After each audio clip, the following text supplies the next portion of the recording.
रत्नागिरी आणि सिंधुदुर्गसह तळ कोकणात आज वादळी वाऱ्यासह मुसळधार पाऊस बरसला। गेली काही दिवस हवामान खात्याने कोकणात कडक उन्हाचा इशारा दिला होता। तसेच कोकणातल्या काही भागात पावसाचा इशाराही दिला होता। त्यानुसार तळ कोकणासह रत्नागिरीतही अनेक ठिकाणी मुसळधार पाऊस बरसला। गेल्या काही दिवसांपासून वाढत्या तापमानामुळे दोडामार्ग तालुक्यातील जनता त्रस्त झाली असताना गुरुवारी सायंकाळी 5 वाजण्याच्या सुमारास ढगांच्या गडगडाटासह विजेचा लखलखाट आणि वादळी वाऱ्यासह पडलेल्या पावसाने दोडामार्ग तालुक्यातील अनेक गावांना झोडपून काढले। यामुळे जनजीवन विस्कळीत झाले। पण झालेल्या पावसामुळे उकाड्याने हैराण झालेल्या लोकांना थोडासा दिलासा मिळालाय। तर दोडामार्ग ते विसघर मुख्य मार्गावर तिलारी येथे झाड पडल्याने वाहतूक विस्कळीत झाली होती। जेसीबी मशीन लावून झाड बाजूला करण्यात आले।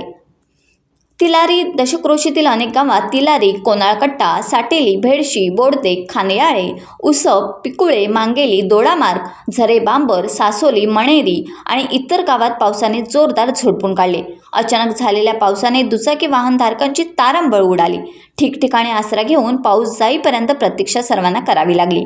अर्धा ते पाऊण तास पावसाचा धुमाकूळ सुरू होता।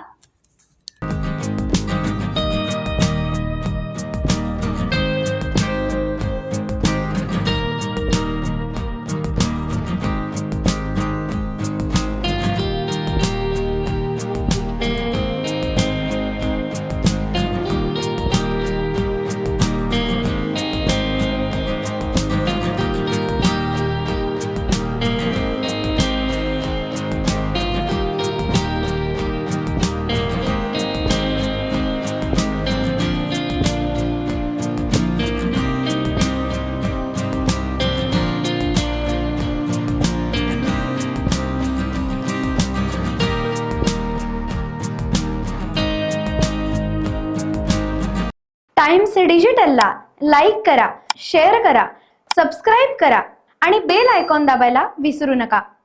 Times digital.